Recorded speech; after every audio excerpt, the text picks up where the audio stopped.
Hey guys, got a book for us to read. This is I've read this a couple times. It's so good, and I never get bored of it.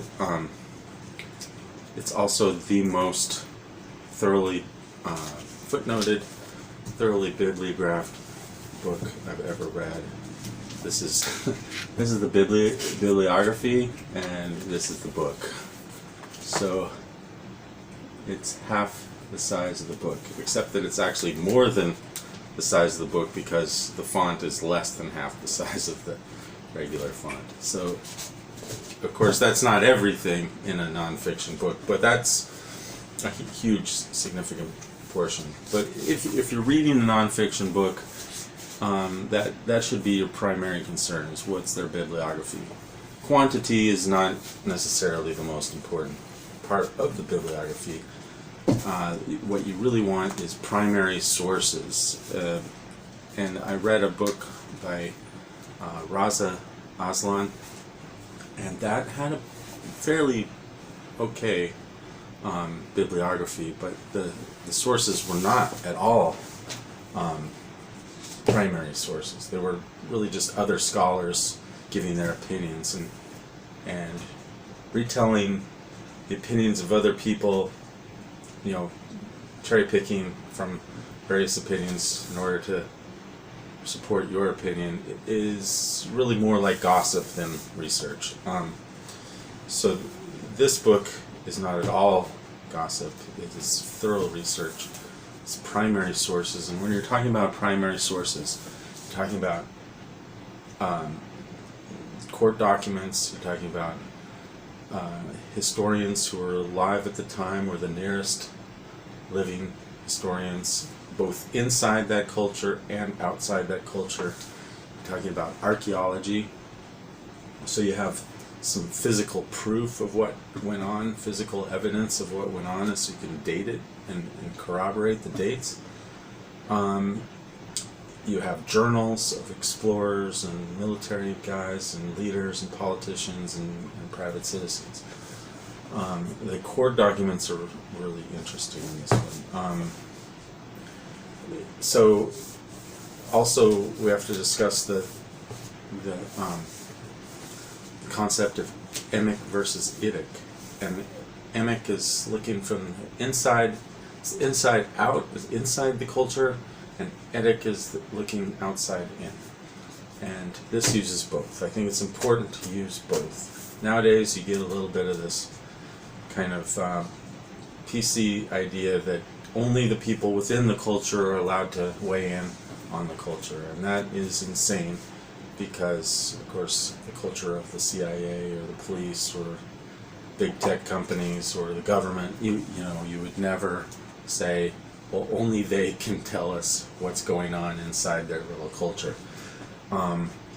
It's helpful to have both inside perspectives and outside perspectives, emic and idic. This is here's the title right here: The Myth of Andalusian Paradise, by Dario Fernandez Morera from Northwestern University. He's a PhD and a scholar, but he's the first to tell you that's a type of authority that you must always question. You must question all authority, question everything, but especially professors. And he gives a lot of reasons why. Old misconceptions, that regurgitated thought processes, regurgitated information, and funding sources. So all those things contribute to bias. And he's the first to say, don't take his word for it. Really look at these sources, and he's giving you some great sources. There's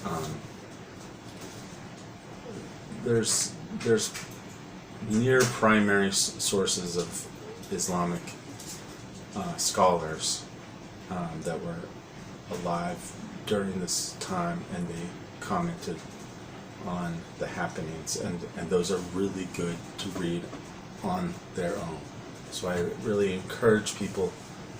I think Ibn Kathak is one of them, and of course a guy named Al-Razi weighed in on, and Abu Biruni also weighed in on Islamic Spain. And the last two I mentioned are banned in several countries, including Saudi Arabia. So they were critical. They're Muslim sources, but they were critical. And oddly enough, a lot of the most praisatory, is that a word?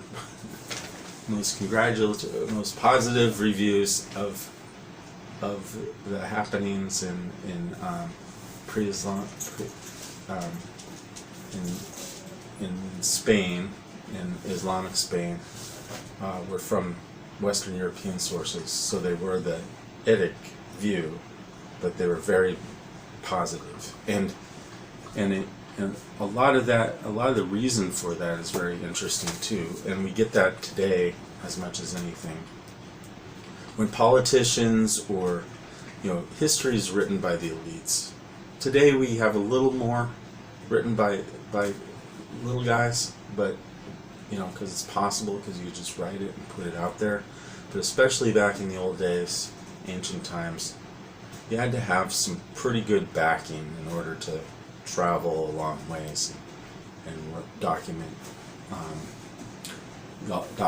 history and stuff. So history is written by the elites, and a lot of the documents that we have is like politicians, aristocrats, various representatives of king's courts and whatnot, embassies, that kind of thing. They're going and they're on a fact-finding mission, sort of. But once they get there, they always get the red carpet rolled out for them, and they're treated like kings, and they go to the king's court. So they don't really see what's going on in the society. So actually they can be the most biased sources of information, these emissaries and ambassadors and whatnot. But their biases are valid information, and so it's important to read the biased information. And so it's important to read all of it.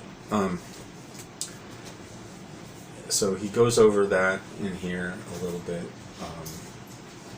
and generally we're talking about a period of history just before the conquest of Spain till just after the conquest of Spain. So it's a period, actually it totals a little over 700 years.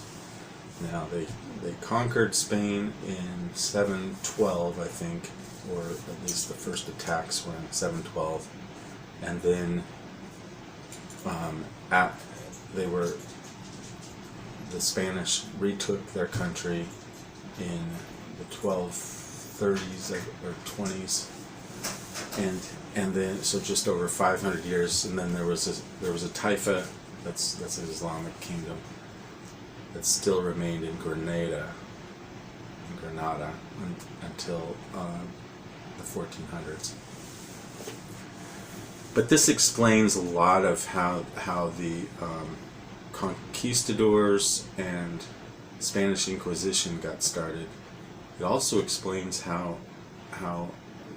why it is that Portugal and Spain were the first countries to outlaw the slave trade, because for 5 centuries the Islamic kingdoms had been doing slave raids up into the outer areas of Spain, where the Christians still held those outer areas, and those slave raids would go, and they'd get, of course, in the Islamic conquest, for those cultures, it was the opposite of Western culture's uses of slaves. Western cultures, 3/4 of the slaves were for labor, and less than a quarter were women. 3/4 were men for labor. Some were servants, but most of them were labor.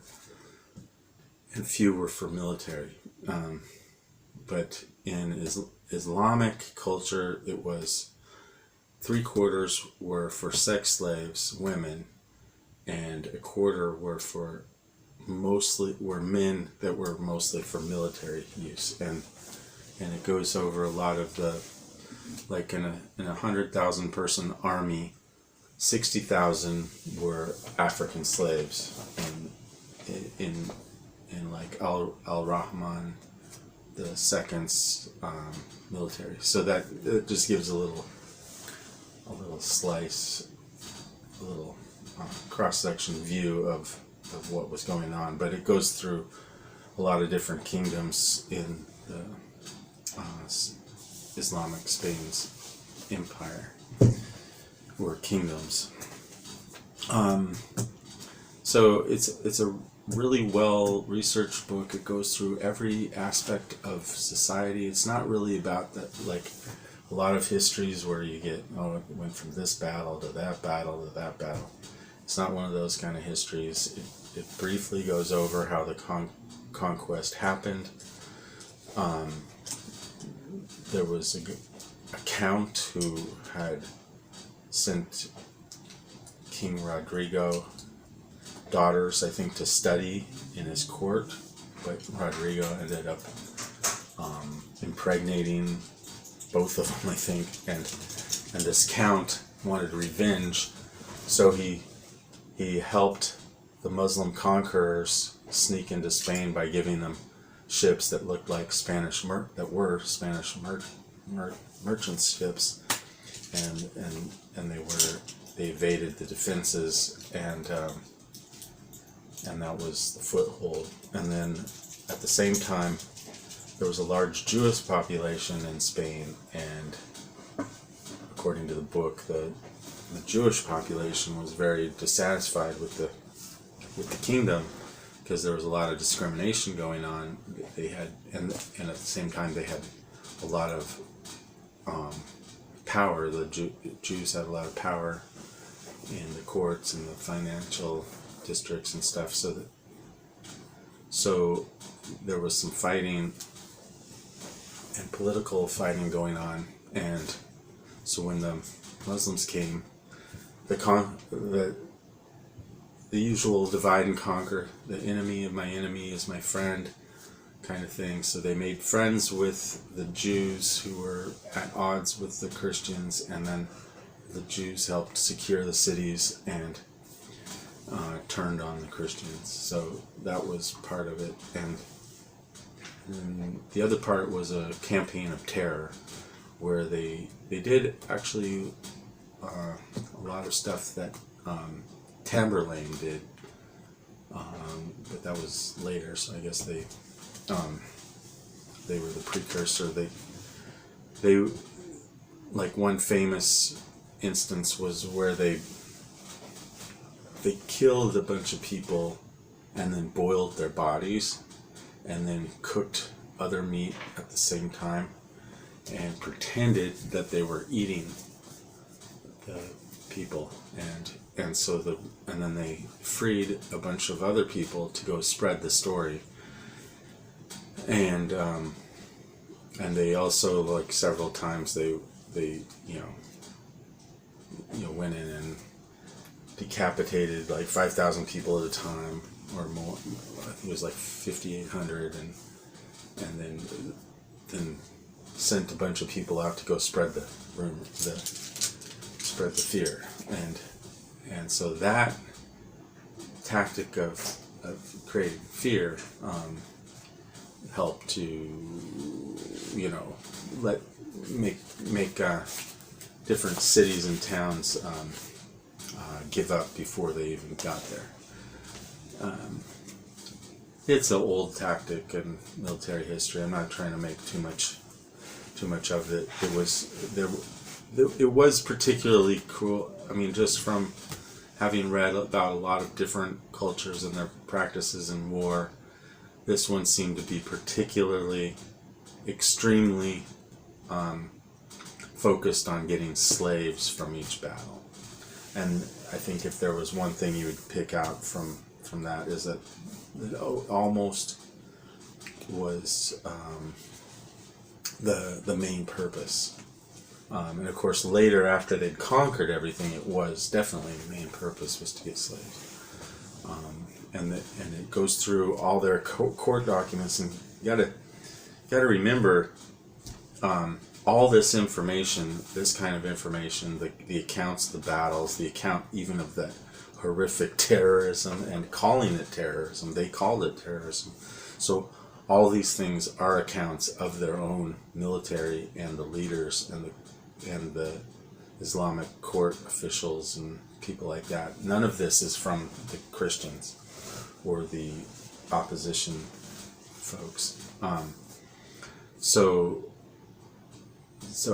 in fact, it's so extreme. The descriptions of the violence is so extreme by the Islamic sources that sympathetic scholars have suggested, even pleaded, that it can't be true. The Islamic forces were never that cruel. They were just, when they wrote about it and when they documented, they were just bragging and being, they were just trying to make it sound more grandiose and scary than it was for some reason. I'm not sure why, but that's actually the defense on those things. So some of this book is pretty gruesome, and some of it stops short. Like it can be pretty gruesome on the on the executions and mass killings and stuff, but it definitely pulls back a little on the mass rapes and whatnot. And so some of this book can be kind of upsetting, and I do have to warn you about that. But most of that, in fact, probably almost all of it is in the words of these, like, it's just excerpts taken straight out of these ancient accounts. So it's not even the author's word. He's just taking the ancient accounts and just letting you read it, and it's still pretty gruesome. But then there's also a lot of stuff on just daily life, the rules and stuff that were imposed, and then how people got around it. And these two camps of political thought today are like, there's people who are like, wow, this is all part of Sharia law. This is what it is. They gotta, like, it's just like what was in all different areas where Muslim conquest took over Christian, Buddhist, Zoroastrian areas. They made them wear color to show that they're yellow, to show that they're Christians. They weren't allowed to ride horses. They weren't allowed to own bells or have bells on churches. And they weren't allowed to have their churches inside the city limits. They weren't allowed to have crosses or show crosses anywhere in public. They weren't allowed to play music. They weren't allowed to dance. So it's a pretty strict society. Of course, people disobeyed those rules, and sometimes they got severely punished, and other times it was overlooked. And so that is true. That it wasn't all bad, but it's also true that those rules, very harsh rules by pretty much any standard, did exist. So you just have to read the book. It's fascinating, every detail, and to know that most of that detail is provided by the Islamic sources is a very, very interesting thing. So that's sort of an overview. It goes over like women's rights, the practice of female genital mutilation. He goes through like music, culture, arts. I think the first thing it discusses is how the myth got started, like what the original start of the myth of Andalusian Paradise got started, and a lot of it was from when those emissaries came to visit the Taifa kingdoms and the kings and the caliphate and whatnot. They would go into these palaces and they would see art, and they would see all these women around, and the women were singers, and they were artists and illustrators, and they were dancers, and they went around with no tops, and only their mouths were covered, kind of like an extra risque I Dream of Jeannie thing, which is Muslim costume, by the way.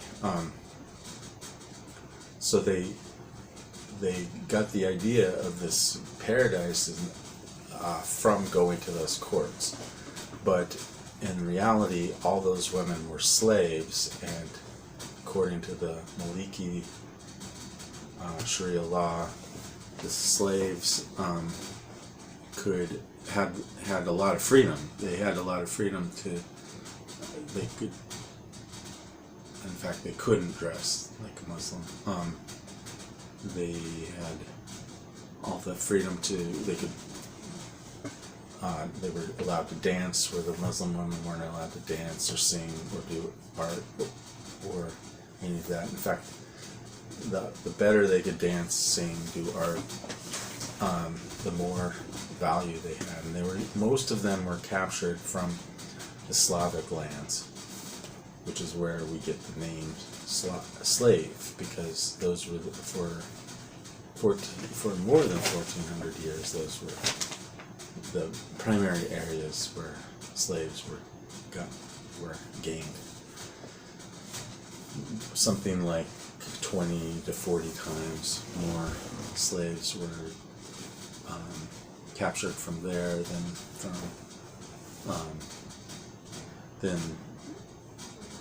from the Western Africa. Okay, so anyway, but it covers all those aspects of society, and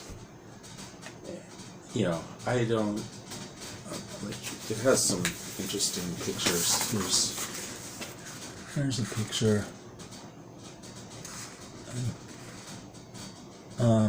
You can see there that's a picture, ancient picture of slaves being taken, and these were Sudanese slaves, but you can see also that here are the slaves, and here are the capturers, and the slaves are about 2/3 white, and that's just because that's where they got them from. It was a long-standing tradition of cleaning those, capturing folks in Slavic lands, and they'd also bring them across the desert from West Africa. So there's a lot of intrigue in the book.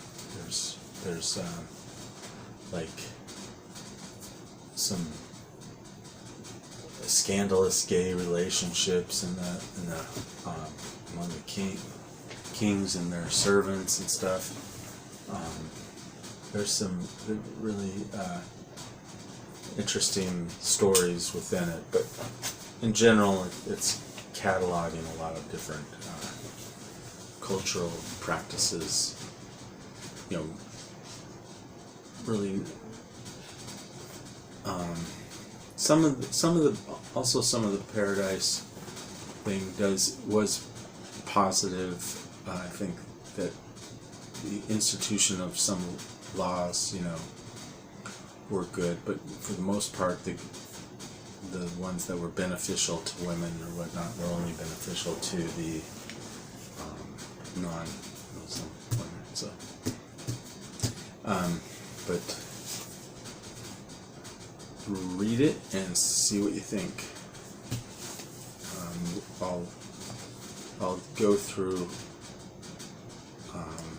chapter by chapter, and we can discuss. All right, let me know what you think. Thank you.